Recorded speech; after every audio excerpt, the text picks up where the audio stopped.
paciente joven que accidentalmente perdió gran parte del uréter, que es el tubo que lleva la orina del riñón a la vejiga.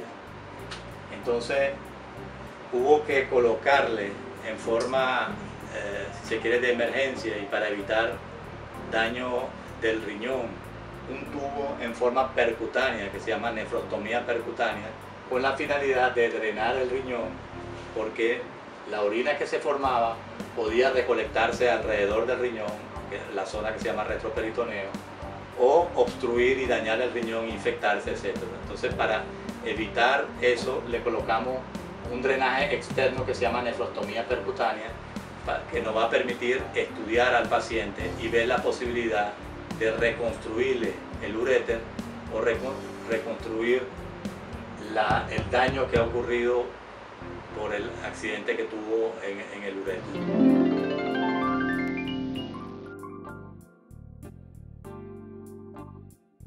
En este paciente los estudios demostraron que el uréter estaba perdido totalmente, por lo tanto la cirugía reconstructiva en este paciente iba a ser bastante desafiante. Existen diversas técnicas que permiten reconstruir parte del uréter perdido, pero todo el uréter perdido implica posibilidades de perder el riñón, posibilidades de reconstruirlo con intestino. El problema de reconstruirlo con intestino es que puede haber complicaciones relacionadas con la cirugía intestinal. Lo otro y lo que menos se piensa es en el autotrasplante, que es sacar el riñón del sitio donde está y colocarlo en la pelvis renal, con la finalidad de hacer un bypass de la parte del uréter perdido y anastomosar la parte del riñón, en este caso la pelvis renal, directamente a la vejiga. Para eso contamos con la ayuda del doctor José Benchimol, que es cirujano de trasplante ampliamente reconocido y que es el que se encarga de todos los trasplantes que se realizan aquí en la Policlínica Metropolitana.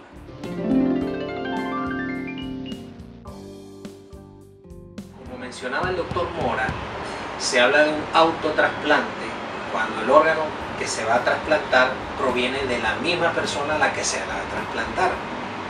En este caso es, como él dijo, extraer el riñón enfermo de su posición habitual y colocarlo en la posición de un trasplante, es decir, trasplantárselo a él. Pero eso implica hacer varias conexiones, por decirlo de alguna manera, reconectar la circulación arterial, reconectar la circulación venosa y reconectar la vía urinaria por donde la orina drena la vejiga, que era la que en este caso estaba dañada, interrumpida por la lesión del uréter que él mencionó. Cuando uno va a hacer un trasplante, antes de ir a la cirugía, debe estudiar la anatomía vascular de ese riñón, que significa saber si ese riñón tiene 1, 2, 3 arterias, cuántas venas tiene, para anticipar la estrategia de cómo se va a extraer y cómo se va a colocar. ¿De acuerdo? En este caso ustedes pueden ver en esta lámina la arteriografía que mostraba que este paciente tenía 1, 2, 3 arterias en el riñón enfermo, lo que hacía un poco más compleja la cirugía. Es más fácil cuando hay una sola arteria, un solo tronco que unir. Entonces teníamos por un lado 3 arterias que implicaba hacer algún trabajo con esas arterias antes de implantar el riñón. Eso se llama cirugía de banco, que es cirugía fuera del cuerpo. Entonces procedimos, la otra parte, ¿por qué vía se va a sacar ese riñón? La vía moderna de extracción de riñón de un donante para trasplante es por la laparoscopia. Y aquí en la Policlínica Metropolitana somos el centro pionero en eso, en cirugía laparoscópica tanto de trasplante como renal. Es una cirugía poco invasiva, poco agresiva, con recuperación muy rápida del paciente. En este caso, anticipamos alguna dificultad porque este riñón ya había sido quirúrgicamente y endoscópicamente manipulado y eso podía haber provocado áreas de inflamación, de adherencia como de hecho en la cirugía vimos, pero decidimos intentar inicialmente hacerlo por la laparoscopia. Y si en todo caso no se podía continuar, pues proceder a convertir eso en una cirugía convencional. Afortunadamente pudimos extraer esto por la laparoscopia y con el riñón ya fuera decidimos hacer lo que se llama el trabajo de banco, que es acomodar estas arterias, uniéndolas para que pudiéramos hacer un implante lo más sencillo posible. Este riñón, una vez reparado y acomodado desde ese punto de vista, fue implantado en la zona habitual donde se implantan los trasplantes, que es como el doctor Mora mostró, en la parte baja derecha o izquierda del abdomen, en este caso en la parte baja derecha del abdomen. Se realizaron primero las uniones vasculares y después el doctor Mora también procedió a conectar la vía urinaria. ¿Cuál era el problema de la vía urinaria aquí?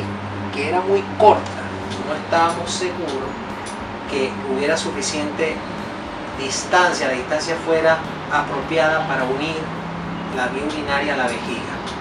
Afortunadamente también por la ubicación del riñón se trató de colocar lo más bajo posible, se pudo hacer esa anastomosis, que esa es la palabra médica para unión, y empatar, para decirlo digamos sencillamente, la pelvis renal a la vejiga.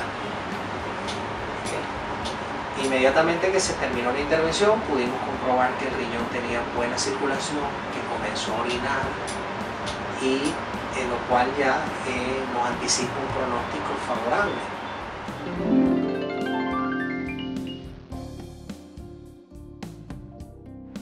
Este autotrasplante con las características mencionadas previamente, es decir, la nefrectomía o la extirpación del órgano mediante técnicas laparoscópicas, la cirugía de banco para trabajar las arterias, hacerlas más humanas para la anastomosis con la arteria del paciente, y la anastomosis de la pelvis renal directa a la vejiga, creemos que no ha sido publicado o no conocemos que haya sido publicado en nuestro país, y pensamos que esto es la primera que se hace en Venezuela.